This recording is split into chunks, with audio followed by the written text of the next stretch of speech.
I'm so excited to have Mariah with me today. She's a boundaries coach who's all about empower, compassion, and boundaries. And what I love about her story is how much of it comes from her own personal journey. We're going to dive into that and hear what she's learned along the way. Mariah, welcome. To get us started, I would like to know more about why this path? So, can you walk us through how you first got drawn into coaching, personal development, and relationship work? Sure. And thank you so much for having me. I'm delighted to be here. Well, I often say that I've been a personal growth geek since I was 10. My father was a physician with a bachelor's in psychology, and he started teaching me about it very early. I remember doing like a self-help, self-guided program when I was like 10 years old. I think it was either called Born to Win or Everybody Wins. I think Born to Win might be a book. Everybody Wins might have been the program. It had a bunch of cassette tapes and a workbook, and I did it one summer. And both of my parents, they divorced when I was like 1.5, but they were both into personal development, and they did programs and, workshops and seminars and stuff. And they would tell me about the things that they learned. And I've just always been fascinated by it. Um, so I don't actually know why my career path didn't, you know, lead that way sooner, or like even in academics. I'm not entirely sure why I didn't pursue it, but I had a very meandering career path. In fact, I've been a travel agent, a dog trainer. I've worked in marketing. I've worked for SaaS companies, but I've also done a little bit of entrepreneuring here and there. And I guess about 12 or 13 years ago, I had a dog walking business in Seattle that I sold.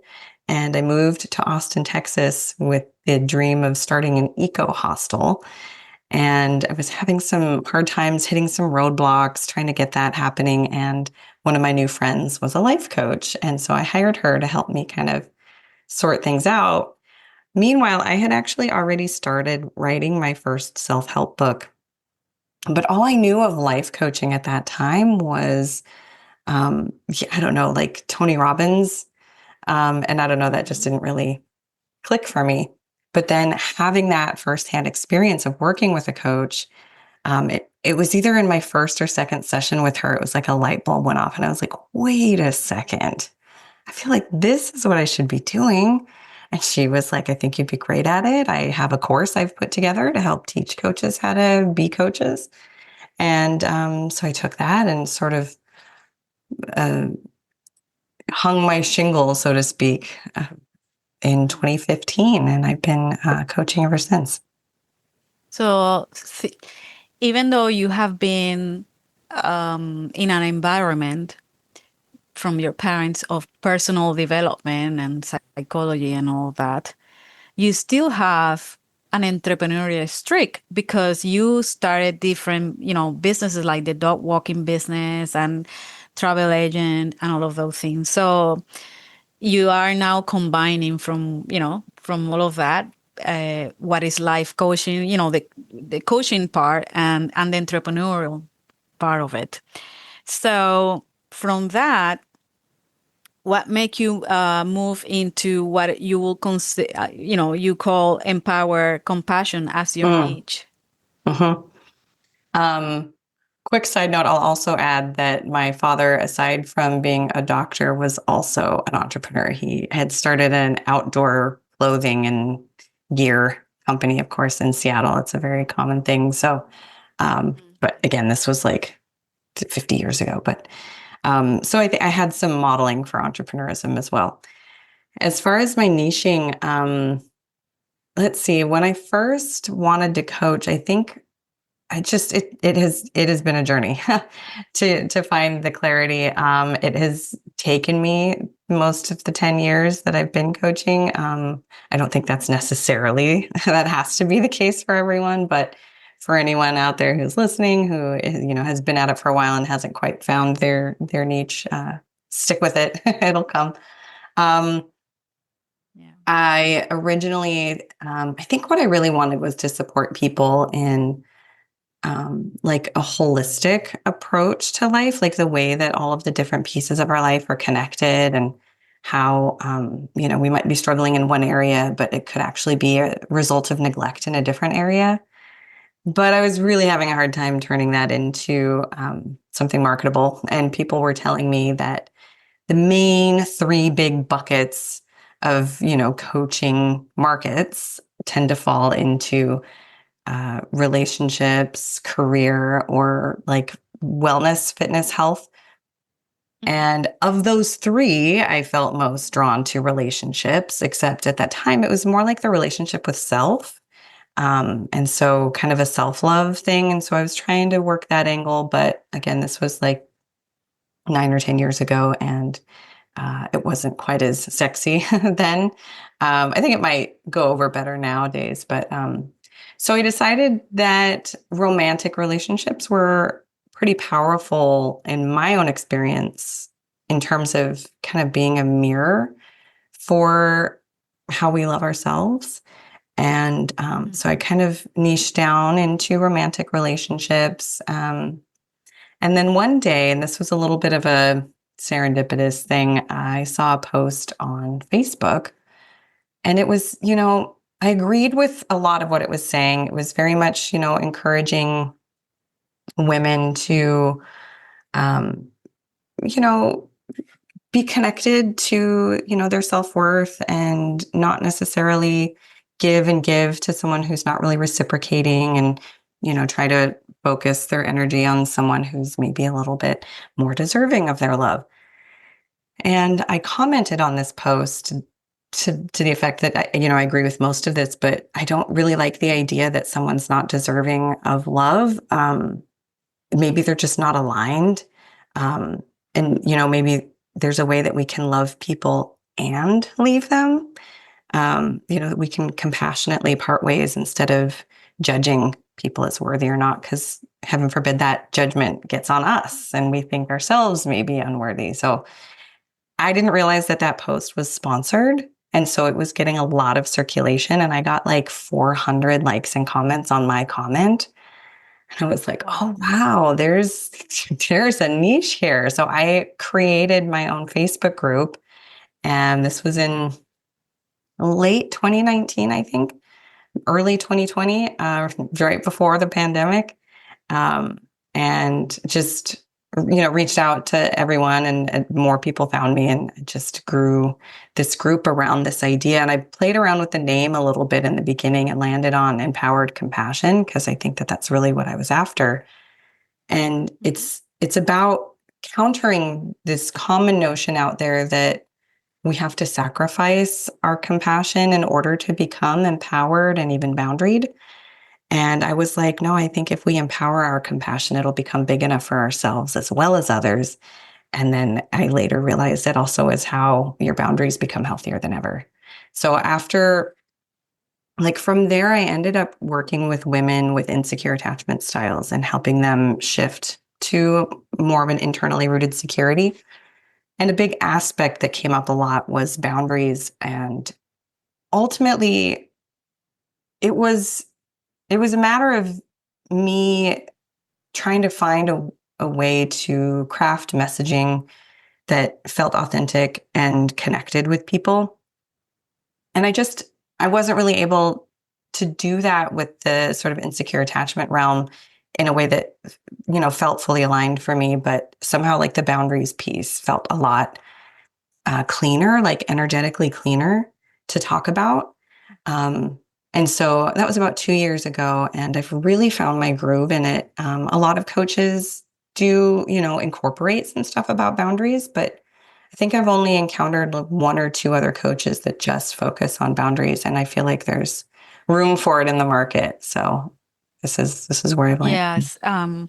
That's some boundaries is not something that you will used to hear a lot in Mhm. terms of like coaching and things like that. Now I have seen books on boundaries, but there is not a lot of it either. Yeah, I mean, I think it's great that it is definitely becoming a bigger thing in the collective awareness, and I think that's awesome.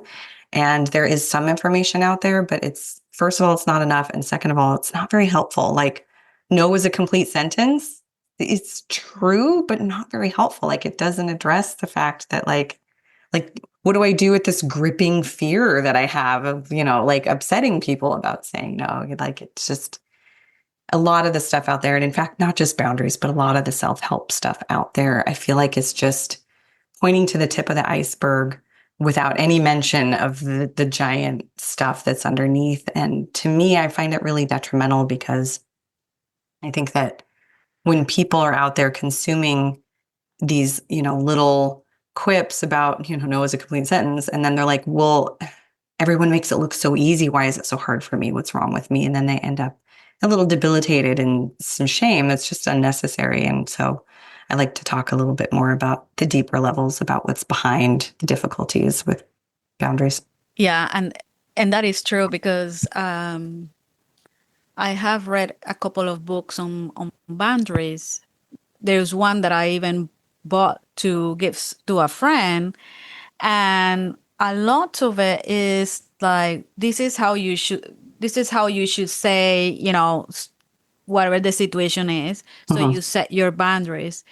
But what happens, I find, is that for some people, if they have too much attachment, emotional attachment to the other person, it is very hard to follow those scripted lines as what to say. Not everybody see it like that, or like you were saying, just saying no. Well, some people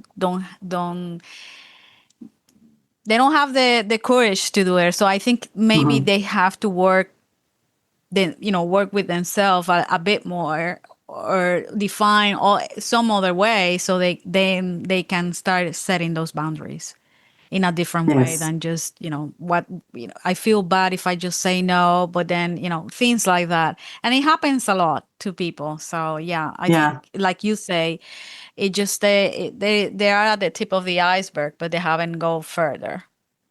Well, I think one of the other big sort of hurdles is that when people out in the world, online, whatever, are saying things about boundaries in this way that's supposed to be really easy, often what they'll say is essentially, you know, don't say yes when you're a no. Well, the problem with a lot of people pleasers and fawners is that they grew up in an environment that conveyed to them that they were responsible for their caregiver's feelings. And Hmm. because, at that young age, we need them to be okay so we can feel okay. And so when we feel responsible for that, we learn at a very early age to prioritize other people's needs, not over our own, but as our own. Like that's how we managed to feel safe.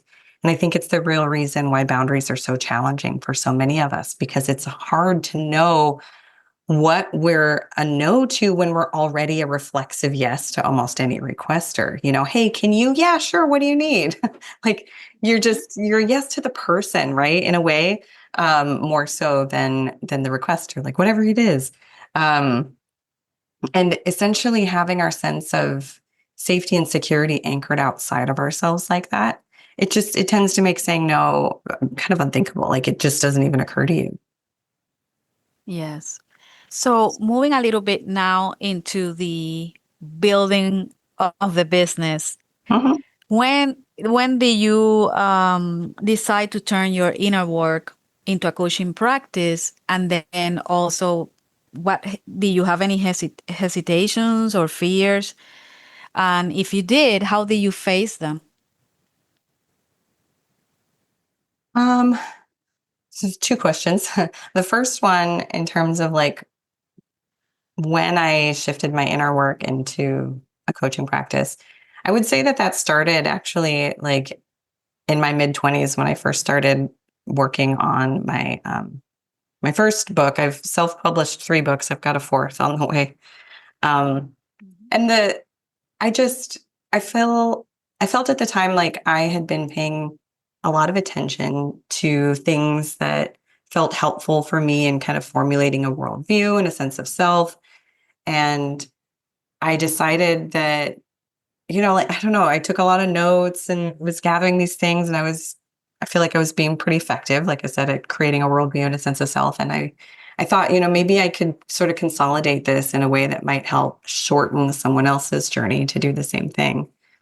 And so having that sort of layer in my foundation, once I started working with my own coach, that's when I like kind of connected the dots and it's like, oh, this is an even better way I could do that I could support people.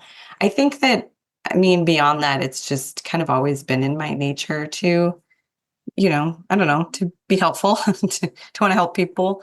And I think that self-reflection is something I've also just kind of been naturally good at. So it seemed like a good way to help people in that type of self-help realm. Um, Business wise, what was that journey like? Yeah, the hesitations or fears that you may have felt, because all entrepreneurs, I think we go through that. It's just how we manage those fears and hesitation is what makes it different for everybody. Yeah, I think honestly, I was maybe a little too fearless in the beginning. When I started my dog walking and training business, I had already been working in that field for a few years and I had some support. By the way, I have a bachelor's degree in business as well. And that's really because I had some other interests, but none of them seemed like great career paths. And I wasn't really sure, but I was like, hey, wherever I end up working, it'll be a business. So business should be a handy degree to have. Um, but the dog walking and training business, so I quit the job with dogs, like the W-2 employment. I laid as much groundwork as I could, got my business license, got the website up, did all that. But before I started taking clients, I wanted to have my calendar wide open so that I could build it the way I wanted it from the start. So I got all of the pieces in place and then quit that job, basically jumped off a cliff and was hoping I could build the parachute before I landed. And I did. I actually managed to get that business up to, like financially sustainable within 4 months. And less than a year later, I actually decided I was kind of tired of working with dogs. And so I love dogs. It's more of the people, and I love people too. But the problem with people and dogs is oftentimes people come to you and they're like, here, fix this. And they're like, they want you to fix the dog. And it's like, the dog's perfect. It's actually you and your relationship with the dog that's going to need to change. True. And if you're not already on board with that, it's hard to try and convince people of that. So anyway, so yeah, less than a year after I started that business, I decided that wanted to close it down and move to Austin and pursue a different career. And someone told me that I actually had something of value that I could sell. I was like, what? And so I did. I actually was able to sell my business at a profit. And so by the time I got to Austin with my, dreams of starting an eco hostel, which, pivoted to coaching, but I was like, I can entrepreneur. Like, I think I had like beginner's luck. Mm-hmm. And so, hitting some stumbling blocks with the hostel thing, I was just like, oh, maybe it's because this is where I'm supposed to be, right? And so I pivoted into the coaching thing. And I quit the job that I had at that time, which was at a hotel because I was trying to get a business loan for the hostel. Anyway, at that time, I had like a small inheritance that uh, I was able to, it was actually in a trust, but I was able to draw on some of it for investment purposes. And I considered a business venture an investment. And I wanted to not have a job so that I could focus all of my time and energy onto building the business. And I was following a lot of the, affirmational advice and believing and, following your dream and your passion and just believe and affirm and take action in the right direction. And, the universe will give you the resources. And so I just kept believing and I kept going and no income. And I burned through all of my savings. I mean, just paying rent and groceries. I wasn't doing anything outlandish, but I burned through my money and then went into credit and burned through all of my credit. And then I moved out of my great place in Austin and to go stay with my sister and keep trying. But then and she lived in Colorado at the time. And then after a few months there, she had to, so bless her heart, she had to sit me down for like a tough conversation. She was like, Mariya, it's not working. I was like, damn it, you're right. I was like, well, if I'm going to have to get a job, I might as well go back to Austin because I would rather be in Austin. And the only reason I left was to not have to get a job. So I went back to Austin, got a job, and I was still like, all right, how do I make this work? And then one day, it was like a little tug on my pant leg. And it had been happening and I was just kind of ignoring it. And then eventually I was like, what is this? And it was like this sweetest, quiet little inner voice. My inner child was like, when do I get to be enough? Oh, it hit me so hard. Like, oh man, that took me aback because all the while as I'm trying to make this business work, I'm just like, what do I need to be differently? How do I need to fix me and change me to make this work? And it had been a couple years at that point. And so hearing that message from myself, I was like, okay, wow, I need to take a step back. And that really kind of got me to dial things back and take a look at my situation a little more clearly and realized I needed to do something about this giant debt I had accumulated and looked at lots of options and ended up deciding I needed to file for bankruptcy. And that was a tough choice. I'm pretty big on integrity, and I certainly had every intention of repaying that debt, but I had to face the facts that it wasn't really going to be viable. So I filed for bankruptcy and just was doing some work here and there. A connection gave me a job in marketing. So I was like, well, clearly I need to learn more about marketing. So let's do that. And the bankruptcy process takes several months. And at the end of it, you're what they call discharged. And then that's kind of when the clock starts about how long it's on your record and blah, blah, blah. And being discharged, you're essentially discharged of the debts. Like you are no longer responsible for the debts. About 3 months after I was discharged, my father passed away. And it, on the personal note, it's, I don't know how to say this. It's fine. Like it wasn't entirely expected, but also not entirely surprising. And, he wasn't doing great. So all in all, I think it's probably good. It was hard. I mean, emotionally and logistically, I had to manage deal with his whole estate, but I got a pretty sizable inheritance from that. It was a couple years later that I finally read The Alchemist and rewrote. Excellent book. Yeah. And it really helped me rewrite my story because I'd been carrying a pretty big failure wound from that bankruptcy, feeling like, I wasn't able to make the business thing work so bad that I went bankrupt. And that was hard for me to recover from, not only sort of the shame, but also like the belief. It was really scary for me to believe in myself again because it felt like I couldn't trust it because I believed so hard and it didn't work before.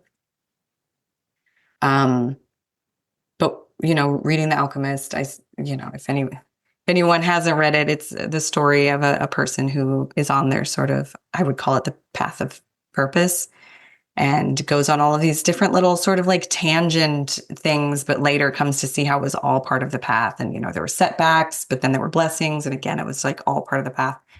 And I kind of saw it, but I really saw it at that point that receiving a pretty decent inheritance just 3 months after the bankruptcy, like that was a pretty divine gift. But it still took me, like after receiving that, it was helpful, but it still took me a few years to get back to a place where I could believe in this business. And, I tried to walk away from it. I tried to be like, nope, it's obviously just not for me several times. And every time it's like, it just pulled me back in. And eventually I was like, well, it won't let me go. So I just kept coming back to it. And I've taken sometimes I have to take breaks from it. Sometimes I'm just like, I feel like I'm getting too grippy or forceful about like trying to make it work or trying to figure it out. And that's when I need to step away and go play or go pray or like just like try and create a little bit more flow in my life when I'm getting too energetically constricted. Try to get more expansive when I can. But yeah, eventually I did manage to heal from those wounds, and I've more recently been able to tap back into the belief, and it's helping me like, how do I say this? Like facing the fears of really believing in this dream has had me look back and be like, you are not in the same place. You have come so far. You've learned so much more.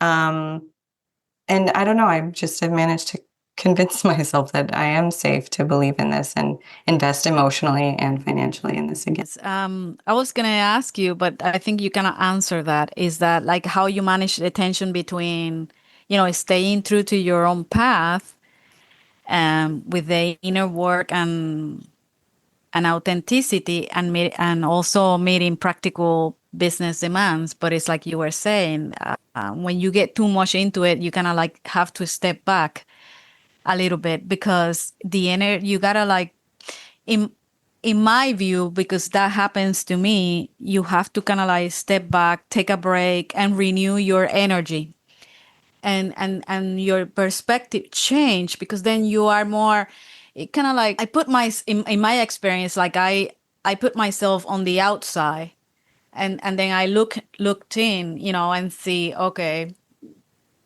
And those breaks to me, I think, are essential. In that journey, when you are trying to build and grow a business, you have to do that. And Absolutely. yeah, I think they're important. Some people feel like they're about, they want to give up, but you shouldn't. You just have to step back and see everything from the outside. And if you can get help, if you can hire a mentor, a coach, is also great if you can do that. Absolutely. In fact, I mean, one of the things that's really handy about coaches is we help sort of provide that perspective that you get when you step away, right? Yes. That kind of outside view. Hmm. Yes. And also, what I want to now talk about a little bit, if about your coaching philosophy and method. And I think you mentioned something about, as I was reading, the Gates method. And Hmm. so, can you tell us what that is, and where you are heading with it? Yeah. Um, Full disclosure. As I said, I've already written a few books. I've produced a lot of content over the years, and I have fed it all into my pet AI robot, and it helps me. I've tasked it with being my marketing strategist. And one day, I was watching another coach who I follow and admire, and she has a signature method, and it's an acronym, and it's a word, right? It's the blank method, and it stands for XYZ, and that's it all aligns with what she teaches. And so I went to my robot and I was like, I want a signature method. And of course, it has all of my stuff. And so it spat out a few different ideas, and we played around with them for a little while. And one of the things I talk about a lot in terms of boundaries is that typically most people's boundaries show up as either flimsy fences or spiked walls. And flimsy fences being where we say yes too often, and spiked walls where we say no too harshly. Um, and there's actually a third option that looks more like selective gates. And this is, where we can communicate about our limits without disconnecting from the other person. And we can essentially draw our boundaries around behaviors instead of people. And in this way, we basically give people the keys to accessing us through the gates that we've installed.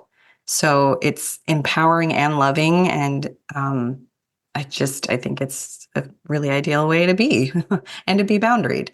So the method we came up with was the Gates method. And the acronym that what it stands for, the short version is ground, assess, trust, express, and steward. Ground in your body and your values. Assess your capacity and your true yes. Trust in the other's ability to manage. Express your no without disconnecting, and steward your precious resources. I could talk all day about all of that because it's a really concentrated concept. There's so much to unpack in all of that. But the thing I like about it is that it's helpful on a macro and a micro, like in the sense that building on each of those steps over time is kind of how you develop healthy boundaries. And in any given moment, you can kind of run through them to communicate a boundary. Where I'm going with it, it's actually the Gates method is essentially going to be my fourth book. So you kind of you explained the Gates method and what it all stands, but I wanted to be a little bit more specific on how boundaries, compassion, and security interplay with your work with clients. How they mix them, or how you put them to work with your clients. Maybe that's a better way to say it. Sure. Mm-hmm. Yeah, the Gates method, just to be clear, it's not like a coaching method that I use. It's more of a method for clients to implement.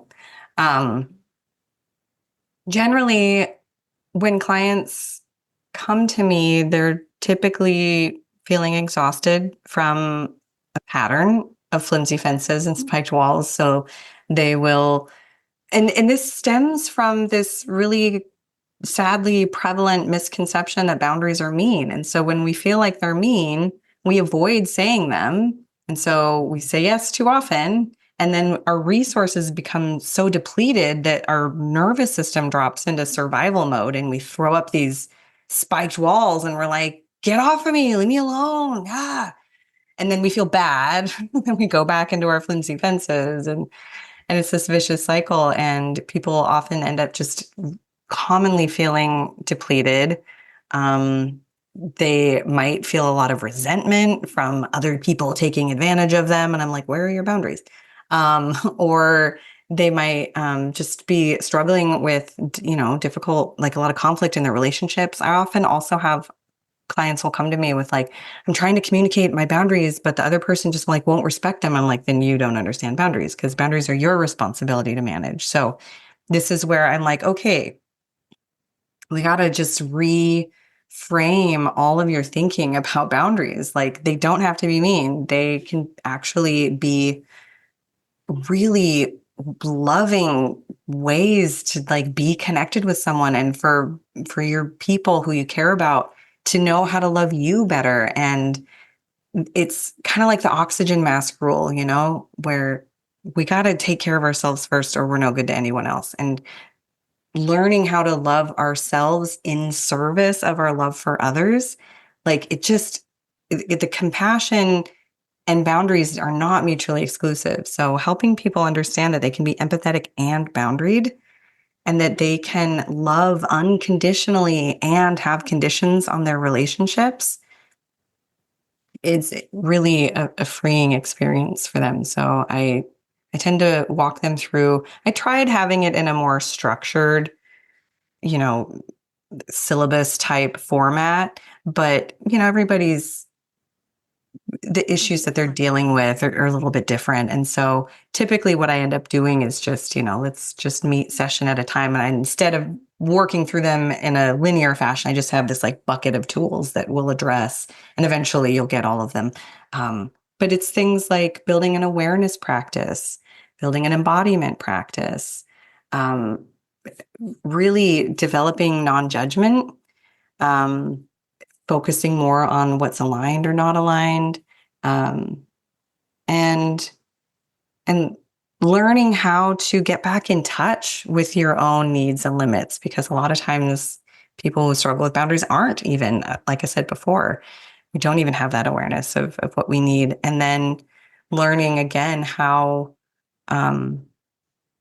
being responsible with our limits is how we can manage them effectively so that we have enough for the people and causes we care most about. Yeah. Does that Do you have answer any the story? question?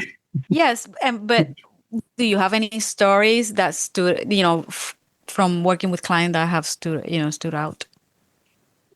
Well, yeah. One of my clients has become a friend and she remains a raving fan. And actually, I have a testimonial from her. She says, you know, she came to me. We were at a networking event and I mentioned that I was running a beta program for a boundaries. I was running a beta for a boundaries program that I had a new one. And she like made a beeline to me and she was like, I need help with boundaries. And so we got to work and basically I helped her learn how to install selective gates. And she's much more encouraged. And she says, I'm now checking in with myself in situations where before I would just people please. And I'm making sure that I'm not crossing my own boundaries. And I'm just feeling like I have so much more control over my energy. Okay. So, what's a message you wish more people understood about love, boundaries, or compassion, if you have one?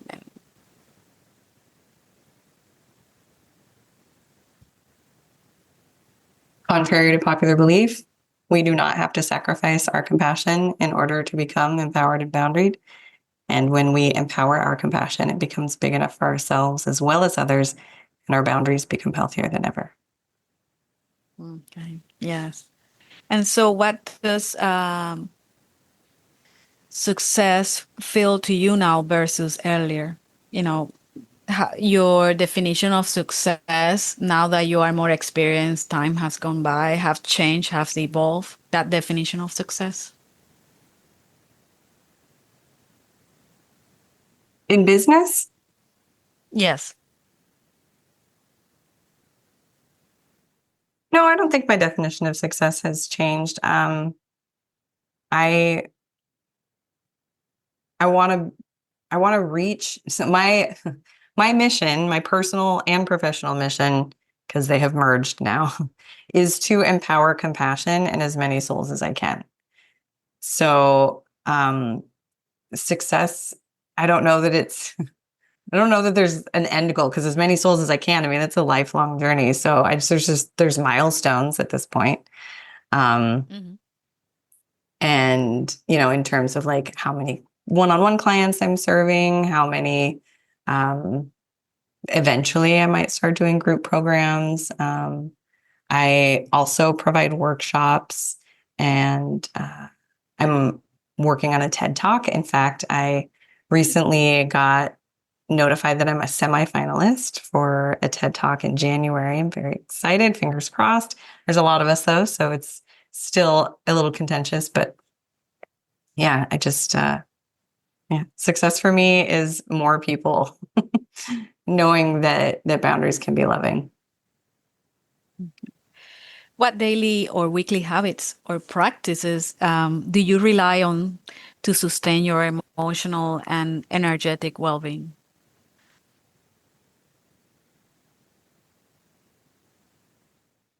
So I actually have something that I kind of cobbled together over the years and eventually kind of standardized.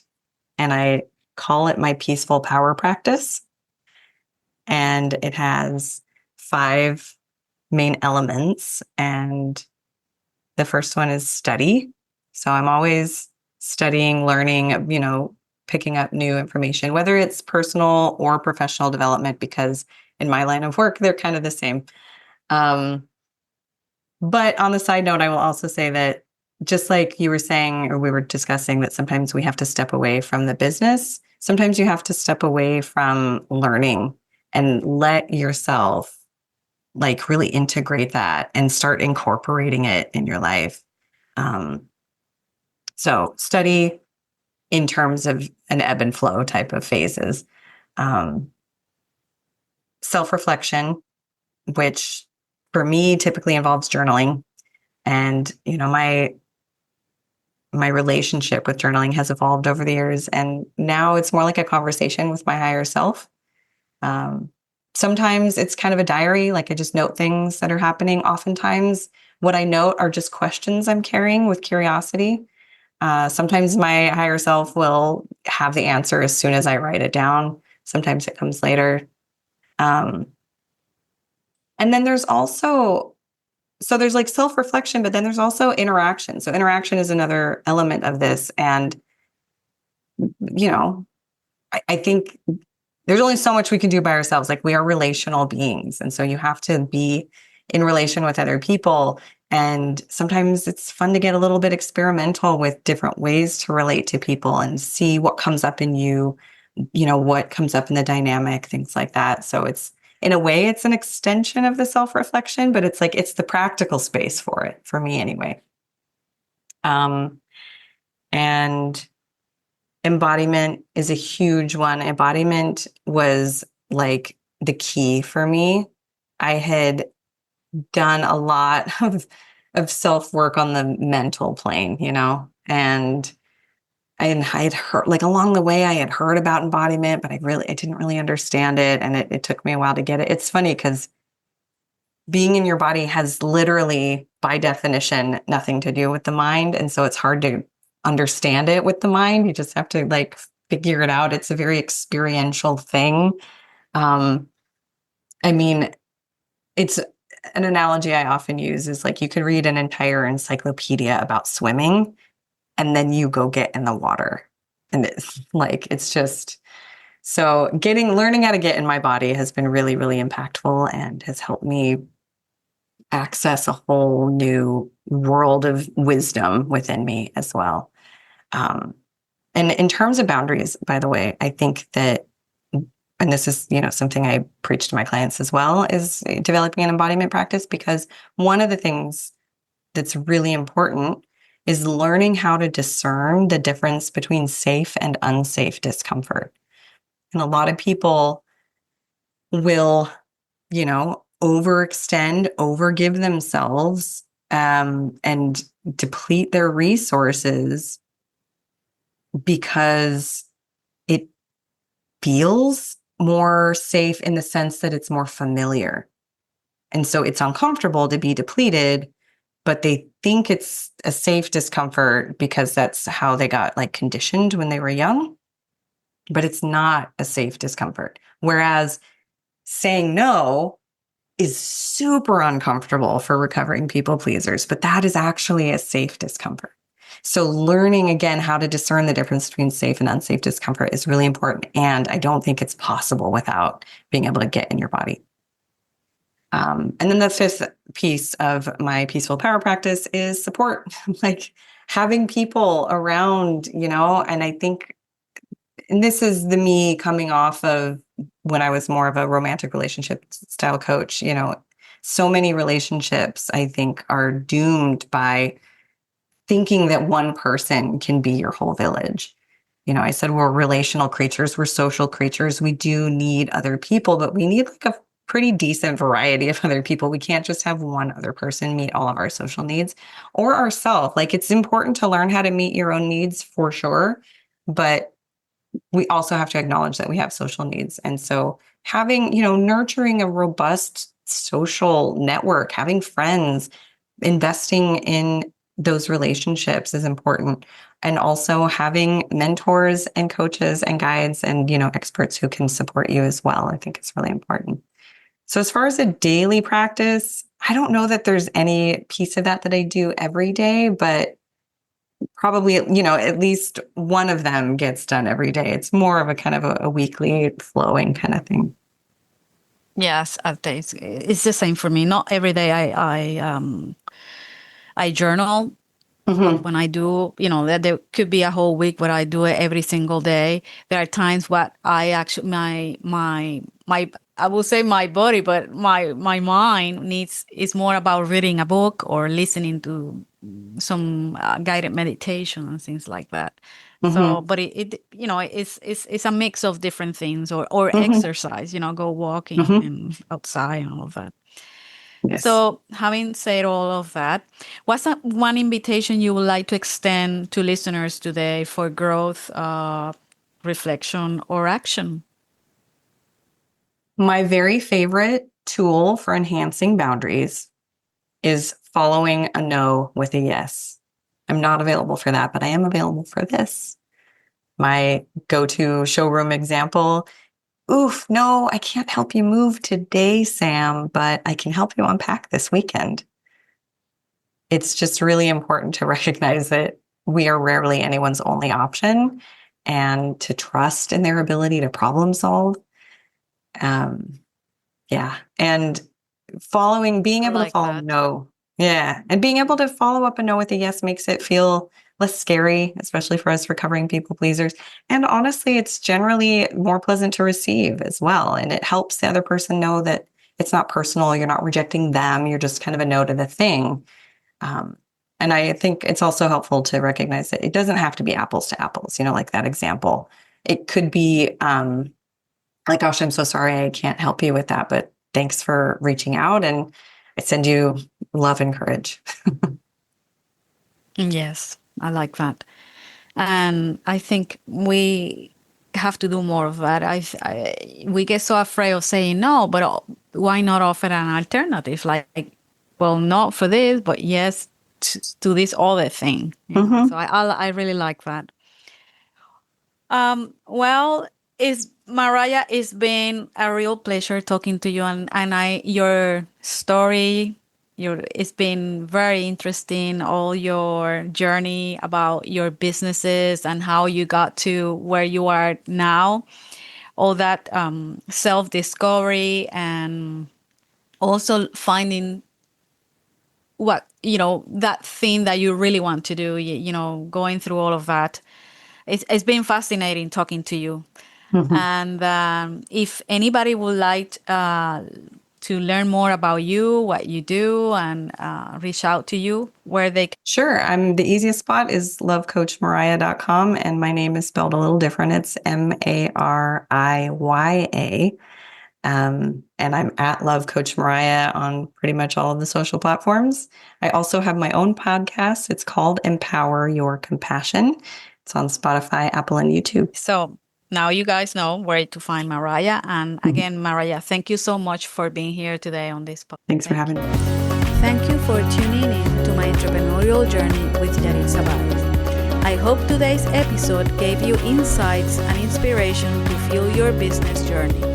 Remember, whether you are just starting out or looking to grow, you are not alone on this path. We are building our dreams together one step at a time. If you enjoyed today's conversation, be sure to subscribe so you never miss an episode. And if you feel inspired, leave a review or share this episode with a friend who could use a little extra motivation. Until next time, keep pushing forward and bringing your unique vision to life.